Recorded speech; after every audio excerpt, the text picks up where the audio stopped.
Thank you for visiting Clear One University. In this module, I will talk about the Collaborate Room. Even though the Collaborate Room is considered a desktop video codec, it is still a software-based video conferencing system. The Collaborate Room is packaged in a nice set-top box and has all of the features necessary for a successful video conference. There are 4 models of the Collaborate Room: the Collaborate Room SD, Collaborate Room HD, Collaborate Room FHD, and the Collaborate Room PhD. In this module, I will explain all of the available features for these products. The Collaborate Room is capable of high-definition video conferencing and works with standards-based protocols H.320 for ISDN, H.323, and SIP. This makes it possible to conference with other non-Clear One H.323 and SIP endpoints. All models of Collaborate Room are compatible with the H.264 industry standard for compressing video. H.264 is most commonly used format for distributing standard and high-definition video, but the Collaborate also works with H.261 and H.263 standards. It is also possible to share your data across the video conference using dual stream technology. This Clear One technology utilizes the standard H.239 protocol. Data sharing is only possible across an H.323 connection. This is a limitation of the SIP protocol and not a limitation of the Collaborate Room. There are a few options for sharing data on the Collaborate Room. You can share from a USB flash drive, or you can share the desktop of an external computer by using the optional data point adapter, which is sold separately, and you also have the option to share an archived recording of your video conference. This makes it possible to play back a part of your current conference, of course, as long as you have been recording that conference. The Collaborate Room also supports the H.235 encryption standard for secure conferencing, and the H.460 standard for firewall traversal and network address translation. H.460 makes it possible to safely video conference with others without having to be on the same internal computer network. Another protocol used is Clear One's proprietary tunneling protocol. This can be used with other Clear One endpoints for safe and effective firewall traversal.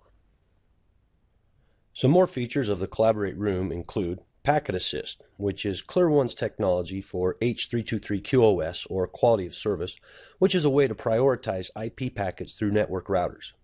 Some of the QoS features of the Collaborate Room are adaptive bandwidth adjustment, which automatically changes the bandwidth being used to optimize the video stream, jitter correction will correct packet delay through a network, and diffserv is used to give IP packets a classification.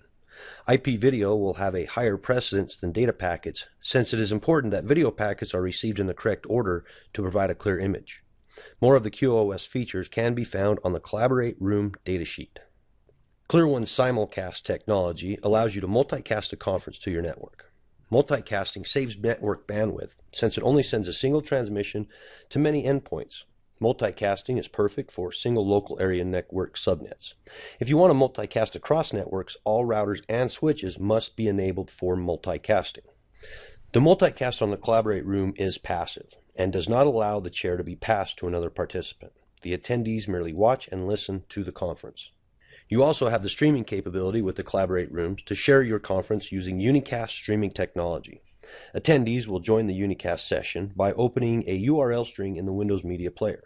The unicast session is streamed to every participant wishing to join, but they cannot participate in the conference. They will only be viewing and listening. The important thing to understand about unicast is that it takes up network bandwidth.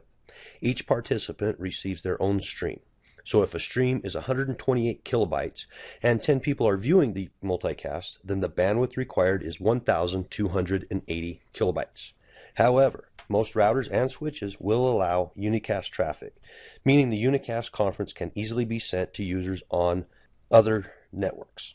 Recording is also an option for the Collaborate Rooms without needing an external server. If the hard drive space on the Collaborate Room is not sufficient for your recordings, you can easily connect an external USB hard drive. The recording and streaming resolutions vary between room models, and they will be covered later in this module.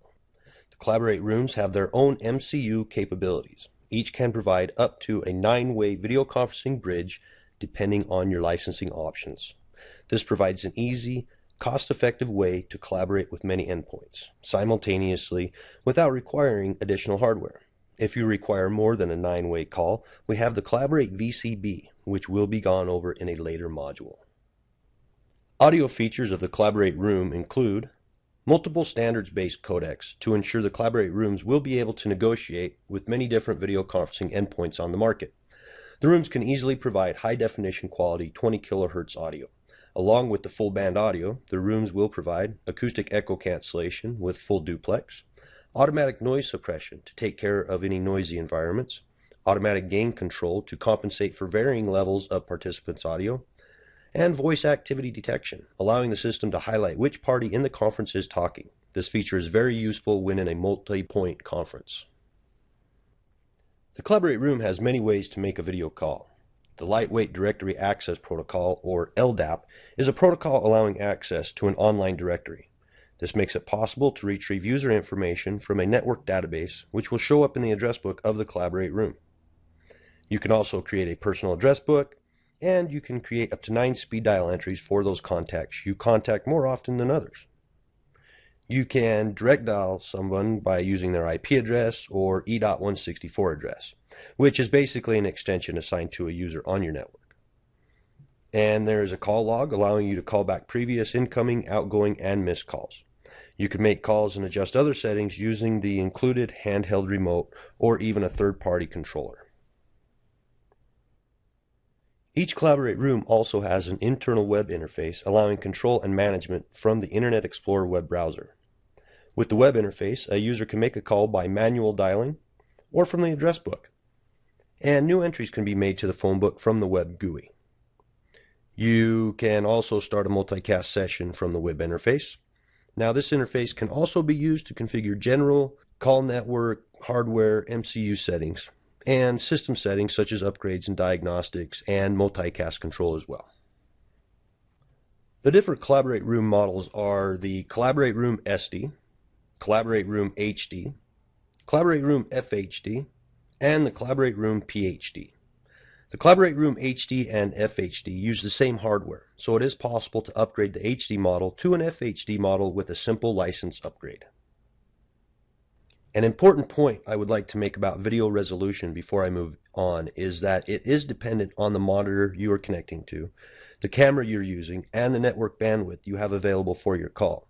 I will go over the possible resolutions by model number in the upcoming slides, and ClearOne does have cameras available for purchase for each room model. If you choose to use your own camera, you should verify that it will produce the resolution you are hoping for.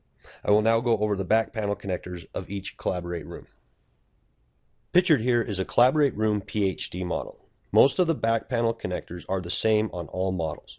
I will explain the differences of each model later. Starting on the left is the power connector. Next are the USB connectors. There are 2 USB 3.0 connectors and 2 USB 2.0 connectors on the back and one on the front. The back USB connectors will normally be used for connecting a USB peripheral device such as the ClearOne microarray. Of course, any of the ports can be used for the microarray or for an external USB drive in order to share files. There are 2 video outputs available, a DVI-I and an HDMI connector. Either one of these outputs can be used for viewing the far end, and the other can be used for a secondary monitor for data sharing. The HDMI output will contain HDMI audio as well. The eSATA port is a serial bus interface that can be used to connect an external hard drive for extra storage of recorded conferences. Next are the audio ports. You will notice unbalanced left and right outputs and a 3.5mm unbalanced stereo output and a 3.5mm unbalanced stereo input. You must configure the system to use the correct inputs that you will be using for your system. You can use these inputs and outputs to connect to an external mixer or echo canceling audio system such as a Converge Pro. There are 2 camera control ports available, COM1 and COM2, and of course the ISDN modem port, allowing the Collaborate Room to be used on an ISDN line with up to 4 BRIs. The differences in the back panels of the room models is in the video inputs. On the Collaborate Room SD model, there are 2 video inputs, S-Video and Composite, allowing you to use the Collaborate SD camera or a third-party standard definition camera. The transmit resolutions available on the SD model are 4 CIF, 4 SIF, VGA, CIF, SIF, and QVGA. And the SD model can receive and display a resolution up to 1080p at 60 frames per second. The Collaborate Room HD uses an HD-SDI BNC connector for its video input. This allows the connection of the Collaborate high-definition camera or a third-party high-def camera. The transmit resolutions available on the HD model are 720p 30 frames per second, 16:9 VGA, 4 CIF, 4 SIF, VGA, CIF, SIF, and QVGA. And the HD model can also receive and display a resolution up to 1080p at 60 frames per second. The Collaborate Room FHD uses the same hardware as the HD model, so it still has the HDI-SDI BNC connector for its video input.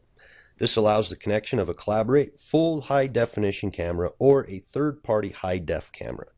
Even though it is the same hardware, the FHD model has transmit resolutions of 1080p 30 frames per second, 720p 60 frames per second, 16:9 VGA, 4 CIF, 4 SIF, VGA, CIF, SIF, and QVGA. And it maintains the received resolution of up to 1080p at 60 frames per second. The Collaborate Room PHD provides the highest video resolution of all room models. It has a DVI-I video input, which allows for the connection of the Collaborate Perfect High Definition camera or a third-party PHD camera.